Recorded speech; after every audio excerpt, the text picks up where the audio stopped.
এবাৰ চৰকাৰখন অকল কংগ্ৰেছত বনাবলৈ নিদিব। কংগ্ৰেছত বনালে কি কৰিব? গোটেই আপোনালোকৰ মানুহকেইটা, মুছলমান মানুহকেইটাৰ লিডাৰকেইটা একদম ৰাজীৱ ভৱন আৰু জনতা ভৱনৰ পৰা নাহে আৰু হয়নে নহয়? একদম পৃথিৱীৰ ডাঙৰ কাৰণৰ সৃষ্টি হ'ব, হয়নে নহয়? মই দেখিছো যে আপোনালোকৰ সমস্যা আৰু আমাৰ গাঁৱৰ মানুহৰ সমস্যা একেটাই। আপোনালোকৰ মাতিলে আমাৰ মাতিলে এখনো চৰকাৰ মই আজিলৈকে দেখা নাই, এখনো চৰকাৰ মই অসমত দেখা নাই যি চৰকাৰে কৈছে যে স্বাধীনতাৰ পাছত অসমত বসবাস কৰা প্ৰকৃত ভাৰতীয় নাগৰিক, যি বিদেশী নহয় দেই, আচল ভাৰতীয় নাগৰিক ৭১ চনৰ আগতে অহা মানুহ প্ৰত্যেকটো খেতিয়ক পৰিয়ালক মাটি দিম বুলি কোৱা চৰকাৰ মই আজিলৈকে লগে পোৱা পাইছে নেকি? কোনোবাই পাইছে নেকি? নাই। সেইটোৱে ক'ব লাগিছিলে প্ৰথম, হয়নে নহয়? এখন চৰকাৰৰ প্ৰধান কাম কি? মানুহৰ জীৱন আৰু সম্পত্তি ৰক্ষা কৰা। এতিয়া গৰাখহনীয়ে চবৰ মাটি লৈ গৈ আছে, কোনো চৰকাৰী দায়িত্বই নলয়। তাৰমানে মাটি সম্পত্তিৰ নিৰাপত্তা কোনেও নিদিয়ে, বিজেপিয়ে নিদিয়ে। আনকি যোৱা ৭৮ বছৰ 78 years ভাৰতৰ শাসনৰ ৬০ বছৰ কংগ্ৰেছেও চৰকাৰ চলাইছিলে, কংগ্ৰেছেও তাৰপাছত এক টুকুৰা মাটি নিছিলে। বিজেপিয়ে যেনেকে দিয়া নাই, কংগ্ৰেছেও দিয়া নাই। মই সেইকাৰণে আপোনালোকক এটা কথা ক'বলৈ আহিছো, আমি এবাৰ বিজেপিক খেদিবই লাগিব। আৰু বিজেপিক খেদিবৰ কাৰণে বিজেপি আৰু AIDF-ক এবাৰ ভোট দিয়া বন্ধ কৰিব লাগিব। কিন্তু অকল বিজেপিক খেদিলেই এই জাতিটোৰ, অসমীয়া জাতিটোৰ একো উন্নতি নহয়। যদিহে যিখন চৰকাৰ হ'ব সেই চৰকাৰখনে আচলতে দুখীয়া মানুহবিলাকৰ কাম কেইটা হ'ব, হয়নে নহয়? মই সেইকাৰণে আপোনালোকক বুকুত হাত থৈ এটা কথা ক'বলৈ আহিছো, যদি এইবাৰ ২০২৬ চনত বিজেপিৰ বিৰোধী চৰকাৰ হয় আৰু তাত যদি ৰাইজৰ দলৰ মানুহেও চৰকাৰত অংশগ্ৰহণ কৰে, আমিও যদি থাকো, তেতিয়াহ'লে ৪টা কাম অসমৰ মানুহৰ কাৰণে কৰিব। এইটো গেৰাণ্টি। যি মানুহৰ মাটি নাই তেওঁলোকক মাটি দিয়া, যি মানুহৰ মাটি আছে কিন্তু পট্টা নাই সেই মানুহক পট্টা দিয়া, যি মানুহৰ মাটি গৰাখহনীয়ে খহাইছে সেই গৰাখহনীয়াৰ পৰা সেই মাটিখিনি ৰক্ষা কৰা, আৰু সেই মাটিখিনি ৰক্ষা কৰি প্ৰত্যেকৰ পথাৰতে পানী যোগান বা জলসিঞ্চন বা ইৰিগেশ্যনৰ ব্যৱস্থা কৰি এডৰা পথাৰত বছৰত অতি কমেও ৩বাৰ খেতি কৰিব পৰাৰ ব্যৱস্থা কৰি দিয়ে। ভাল হ'বনে বেয়া হ'ব? এই গোটেইকেইটা যে কথা মই একেলগতে ক'লো, মাটি দিয়া, মাটিক গৰাখহনীয়াৰ পৰা ৰখোৱা, মাটিত পানী যোগানৰ ব্যৱস্থা কৰাৰ, বছৰত ৩বাৰ খেতি কৰা, এই গোটেইটোক একেলগতে ইংৰাজীত লেণ্ড ৰিপোৰ্ট, অসমীয়াত ভূমি সংস্কাৰ কৰা হৈছে। মই আপোনালোকক গেৰাণ্টি দি গৈছো, ৰাইজৰ দল, মই নিজে খেতিয়ক সংগঠন কৰি আহিছো, যদি ৰাইজৰ দল এইবাৰ চৰকাৰৰ অংশীদাৰ হয় বা ৰাইজৰ দলে চৰকাৰ গঠন কৰিব পাৰে, হিন্দু হওক মুছলমান হওক সকলোকে পথাৰ দিয়া হ'ব, আৰু সেই পথাৰত ৩বাৰ খেতি কৰিবৰ কাৰণে পানী দিয়াৰ ব্যৱস্থা কৰা হ'ব, আৰু যিবিলাক মানুহে খেতি কৰিব, খেতি কৰা মানুহবিলাকক খাজনাও ফ্ৰী কৰি দিয়া হ'ব, আৰু খেতি নকৰা মানুহবিলাকৰ মাটিত খাজনা ৫ গুণ বঢ়াই দিয়া হ'ব। ভাল হ'বনে বেয়া হ'ব? মানুহবিলাকৰ কথাবিলাকৰ দুখে নকয়, একো ভিনা অলপ ৰিহাই মানুহজনে লাগিছে বিৰাজনী কৰি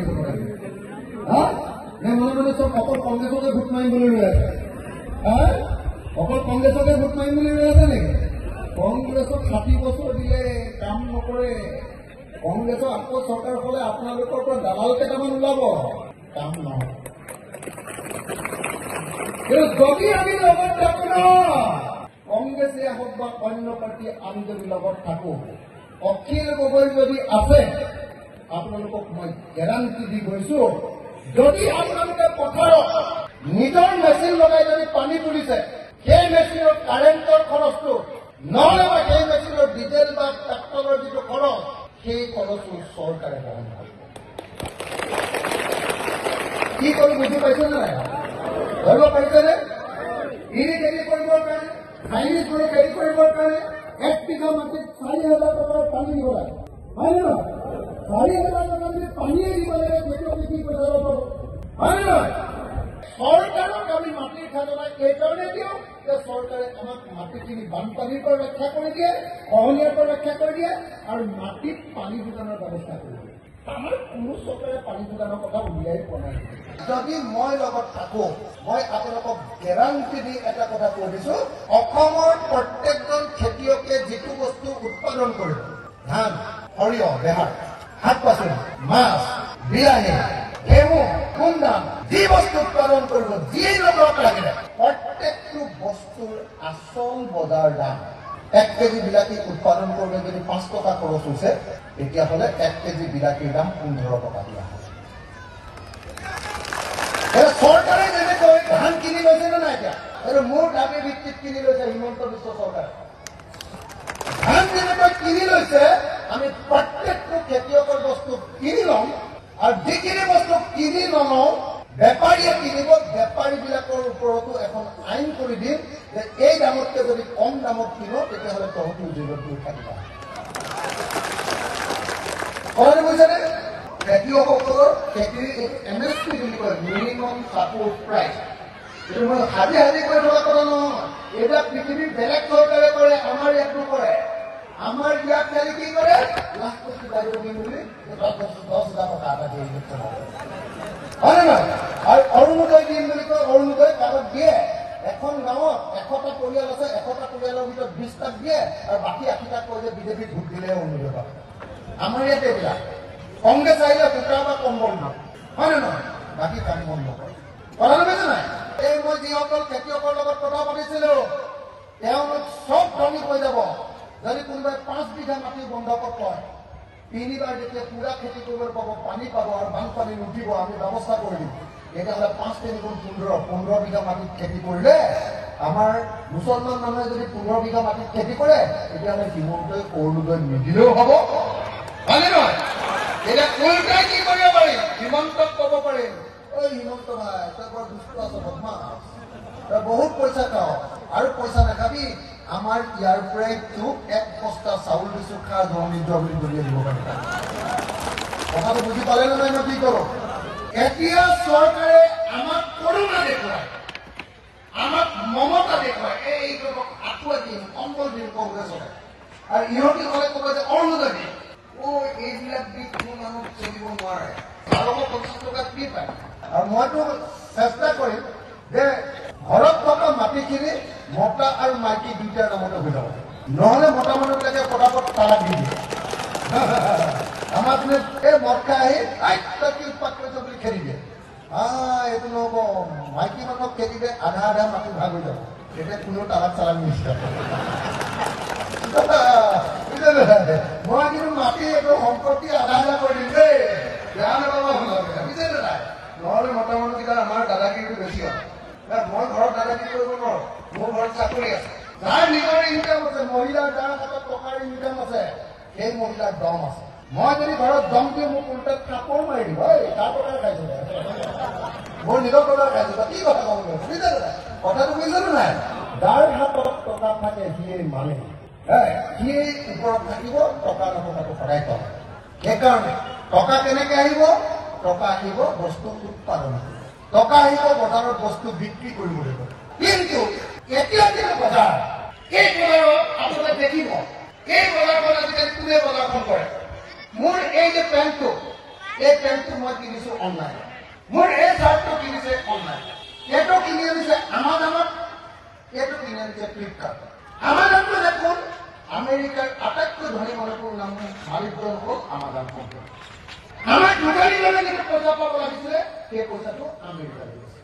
এই পইচাটো দোকানীজনে পাব লাগিছিলে, এইটো গৈছে চীনলৈ। চীনৰ আটাইতকৈ ধনী মানুহজনৰ কোম্পানীটোৰ নাম ফ্লিপকাৰ্ট। গোটেই অনলাইনে আমাৰ বজাৰখন দখল কৰি পেলালে, হয়নে নহয়? তেতিয়াহ'লে চৰকাৰখন কেলে লাগে? যদি চব অনলাইনকে দি দিও, বাহিৰৰ কোম্পানীকে দি দিও, এই মানুহকেইটাই বেপাৰ নকৰিলে কি কৰি চলিব? এই বৰপেটাৰ পৰাই অম্বিকাগিৰিয়ে কৈ গৈছিলে, যি জাতিৰ হাতত পথাৰ আৰু বজাৰ নাথাকে, সেই জাতি কেতিয়াও ধনী হ'ব নোৱাৰে। কথাটো বুজিছে নে না? এতিয়া বজাৰ আটাইতকৈ বেছি দি দিলে অনলাইন। মোদী অহাৰ পাছততো অনলাইনটো কৰি দিলে, আগততো অনলাইন নাছিলে, কোনোকৈ দিয়ে নিদিয়ে। এতিয়া আপুনি বৰপেটাৰ বজাৰ কৰিবলৈ যাওকচোন, তাত মানে সৰু দোকানত কোনো বস্তু নিদিয়ে, চব শ্বপিং মল।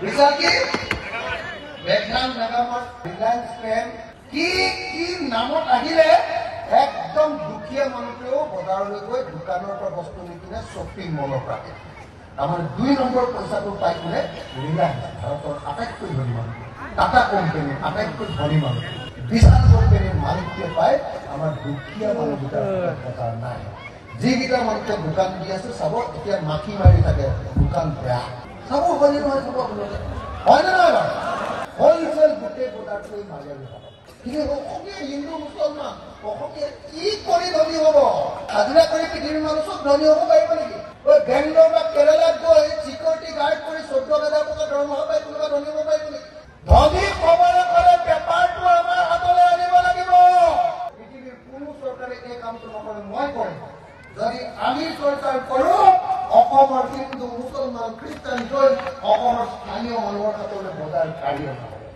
অনলাইন নহয় শ্বপিং মল নহয় মাৰোৱাৰী ব্যৱসায়ী নহয় হলচেল বজাৰ স্থানীয় অসমৰ মানুহৰ হাতলৈ আনি আমাৰ মানুহে যাতে বেপাৰ কৰিব পাৰে তাৰ ব্যৱস্থা কৰা হ'ব ভাল হ'বনে বেয়া হ'ব হাত চাপৰিটো এনেকে মাৰে নহয় চাউলে যায় 3টা কাম কৰিম বুলি ক'লো মনত ৰ'লনে নাই 1 নম্বৰ পথাৰত পানী দি একদম পুৰা চবকে 3বাৰ খেতি কৰিলে ভাল নকৰিলে খাজনা পাই 2 যিটো বস্তু উৎপাদন কৰিব তাৰ আচল দাম লগে লগে খেতিয়কজন নিজে ধনী হ'ল 3 নম্বৰ বেপাৰ কৰাৰ সুবিধাবিলাক চব অসমৰ মানুহক দিম 4 অসমৰ প্ৰত্যেকখন গাঁৱত প্ৰত্যেকখন টাউনৰ বস্তিত প্ৰত্যেকখন বাগানৰ লাইনত আৰু চৰচাপত য'তেই বঢ়িয়া হল এটা পাওঁ সবতে 1, 2, 3টা সৰু সৰু ইণ্ডাষ্ট্ৰী কৰি সৰু যিবিলাক ইণ্ডাষ্ট্ৰী অসমৰ প্ৰত্যেকজন পুৰুষ আৰু মহিলাই কাম পাব আৰু কোনো মানুহ অসমত নিবনুৱা হৈ থাকিব নালাগে চেন্নাই বা বেংগলোৰ বা কেৰেলা মহাৰাষ্ট্ৰ ভাল হ'বলৈ বেয়া হ'ব এনে এতিয়ালৈকে যিমানবিলাক আপোনালোকে পলিটিচিয়ান পাইছে ৰাজনীতি গম পাইছে কোনোবাই আপোনালোকক অসমখন এনেকে বনাম বুলি এতিয়ালৈকে কৈছে নেকি অকল হিন্দু মুছলমানৰ ৰাজনীতি কৰি ভোট নি আছে হয়নে নহয় আমি আপোনালোকক একেলগতে 2টা বস্তু দিম এটা হ'ল সাম্প্ৰদায়িক AIDFৰ পৰা মুক্তি দিম সাম্প্ৰদায়িক বিজেপিৰ পৰা মুক্তি দিম আৰু লগতে অসমক আমি নতুনকে সজাই পৰাই অসমৰ প্ৰত্যেকজন মানুহক ধনী কৰাৰ ব্যৱস্থা কৰিম